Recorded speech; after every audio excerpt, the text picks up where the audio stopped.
Hello my friends and fellow YouTubers, welcome to another Planetside 2 video. My name is MattiAce and this video is going to be about flying the Scythe. Now normally I play NC, but I just woke up early one morning and I decided to try out some Vanu. The servers are not very populated, so let's give it a go. So for the people that don't know anything about Planetside 2, this game is free to play. And I'm focusing this YouTube channel to games that are free to play, only free to play games. And when it comes to games that you have to buy in order to play them, I will have that on my other channel. So the thing about me when it comes to multiplayer games, big scale multiplayer games, is that I have always loved flying. It's not in any way specific to Planetside 2. It's been going on for quite some years. And speaking about flying, here's another guy who likes to fly. He actually plays the light assault class and they have a jetpack on their backs, allowing them to fly for a short period of time. So now, before we move on with this video, I just want to show you the specifics of this Scythe that I'm playing. As utility, I have the decoy flares, and aside from that, the only upgrades I have is the Sharon laser ammo upgrade. I've spent 1 cert into that, allowing me to carry 60 more bullets, or laser beams maybe. And I also have the 1.25 zoom to the same gun. So all in all, I've spent 102 certs into this Scythe. Now one of the things that people have been asking about is hovering, and it works the same with the 3 types of light aircrafts you have in this game. Hold in S and then you tap space to keep you floating like this. That is if you have the default settings in the game. Now one piece of advice though, once you know how to hover, don't ever do it. Learn to fly and be effective without hovering, because it's one of the stupidest things you can do while flying in ESF. And it makes you a very easy target for anything that wants to kill you. So anyway, the default gun that you get in these light aircrafts are not very powerful, but they definitely do their job when it comes to picking up stragglers like this. Assuming you have decent control of your aircraft and you can hold your aim on the target for enough time.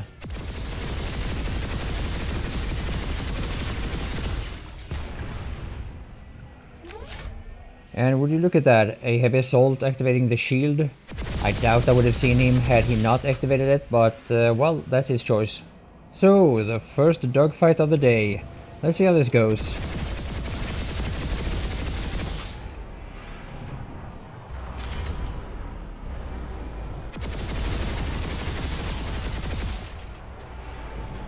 Yeah, alright.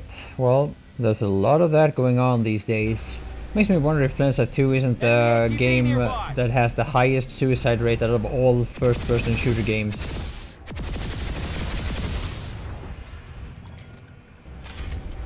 So let's hope that this dogfight gets a little bit more interesting.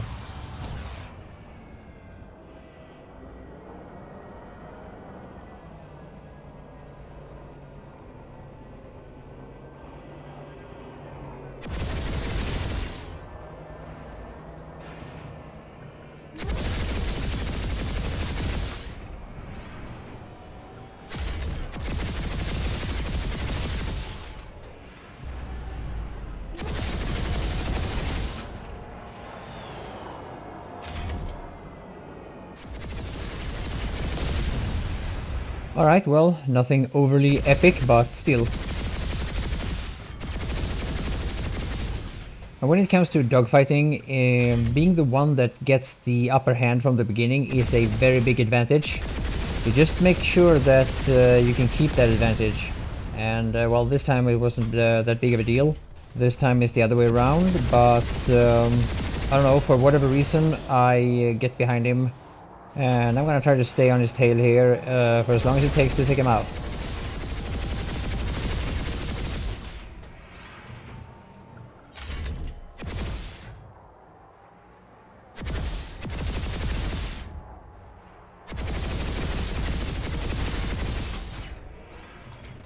And there we go. So now there are a few Terran attacking Indar excavation site, I believe.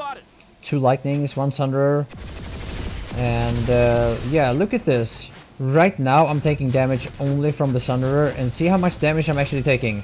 And it seems to me that a lot of people don't realize this, and all the discussions between light aircrafts and ground units are based on whether or not the rocket pods are balanced towards the anti-air. Now, I've shot on a lot of Scythes and MattiAce and Reavers as well, with only the default rocket launcher as heavy assault, and also in tanks and as a Sunderer gunner, and none of those vehicles are made for anti-air at all.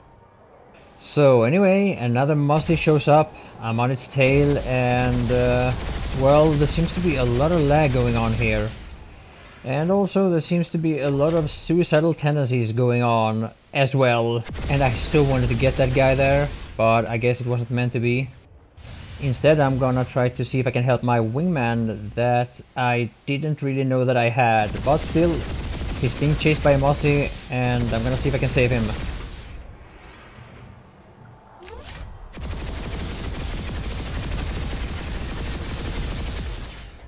And what do you know, another Terran Baylor.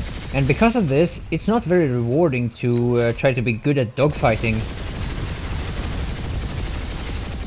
I guess I should focus at killing people on the ground instead, cause this is just getting stupid. Oh, I found one. A couple of things I want to say about this though is that the more the servers get populated, the harder it gets to do what I'm doing right now. And it has to do with a lot of things, a lot of different factors. You put in one anti-air max into the mix of what you see me doing here, and they will deny my entire gameplay in a situation like this. Now, when it comes to anti-air versus light aircraft, or no, anti-air versus every aircraft, is what this game is missing is something for regular infantry players to use as anti-air. Not that you need to buff the Skyguard, not that you need to buff the lock-on rocket launchers or whatever, but a regular rocket launcher that is just fast enough to be a threat to aircrafts. Or even better, a rocket launcher that is similar to what you have in Bad Company 2 called the AT-4. I will send you the link of a video where I'm using this rocket launcher, and I think something similar to that was in Planetside 1, and that is absolutely needed in this game. Because what you're gonna see here, I'm going against a heavy assault, he shoots one rocket, I just dodge it, and he's gonna shoot another rocket, missing me, and this is what I think is too hard to do. That guy, that heavy assault, should have a bigger chance against me in that kind of a fight. And that also points out one of the problems with the anti-air in this game is that if I go into an anti-air unit, a Max or a Skyguard, I get bored after 10 seconds, because they are so easy to use that there's nothing to learn about them, there's nothing challenging about them, they are only boring, nothing else. But that is my opinion about them, and that does not in any way mean that I disrespect you guys who like those units, because that is a matter of opinion, that's a matter of taste, and it's a matter of playstyle. And I'm not in any way suggesting that we are that we should take away something that is popular for other people. I'm just saying add something to it. Add something that needs more experience, that needs more, if I say skill, I know it's a bit sensitive, but something that is more challenging for experienced players to use to take out aircraft. And basically what one of the problems with this game is, and it's not only an ESF problem, it's not only aircraft problem, is that it is so easy to get into a vehicle and just completely rape infantry. It's just too easy to do that. And that is even if you don't even hit the target. Like with these high explosive shells, it doesn't matter if you miss with 3 meters, you still get kills with it, and it's just stupid. And here, as I've been talking, I'm sure you have noticed me, I'm just firing and firing and firing and firing again on this goddamn Sunderer. And I'm hoping that sooner or later some of my teammates are gonna help me out here and actually take out this Sunderer. I'm hoping that I'm actually helping my team here to take out the Sunderer, and a couple of rockets now would probably do the trick. Also, I'm picking off 1 or 2 infantry here. I know they're a little bit hard to see on a YouTube video like this, but they are obviously more clear when you're actually playing. And so as I'm dodging that, I'm staying away from that rocket, you see how I'm almost out of ammo here, and they finally spawn a anti-air max to deal with me. So I fly away, I repair, reload, and I come back, and then it seems like my teammates have found the Sunder as well, and finally 80 XP after all that shooting. So a little bit more air-to-air dogfight here.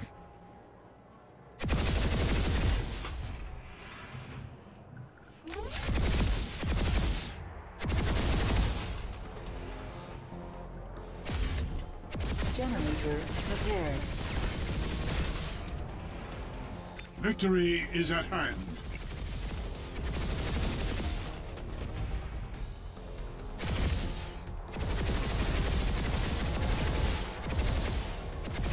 And another suicide pilot. Why am I not surprised?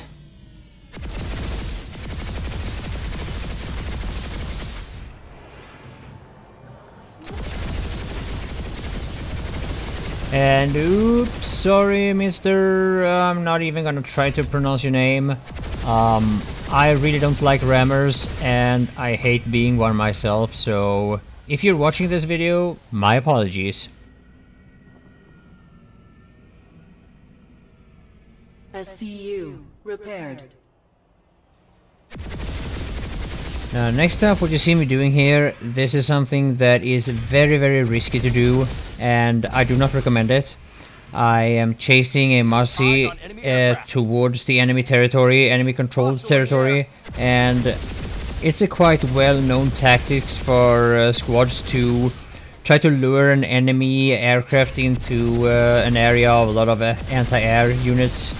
I've been part of doing that myself. It's very effective, and you'll take out a single aircraft in a matter of seconds that way. And lucky for me, that's not what happened, but you need to be careful about those things, cause it'll get you killed.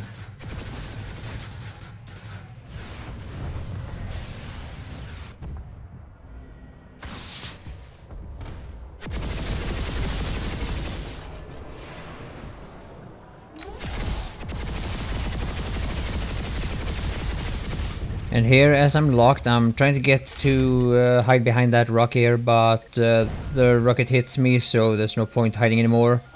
Time to repair.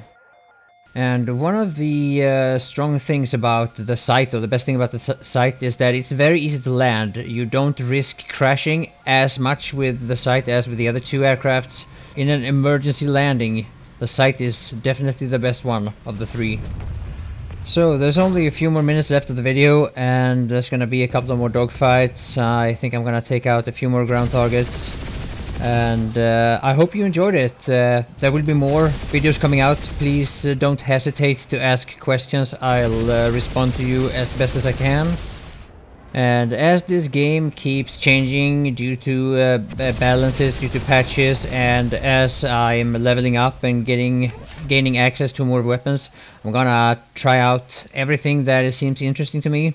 I'm not going to use the air-to-air lock-on missile except for testing, or maybe to just make a video of it, because I have never been a fan of lock-on missiles in any game as much as bailers like that guy. So thank you for watching, people. I have over 40 videos of Planetside 2 on my channel, so feel free to look around. And now it's time for a little photo session before this video is over. I'm making a funny picture.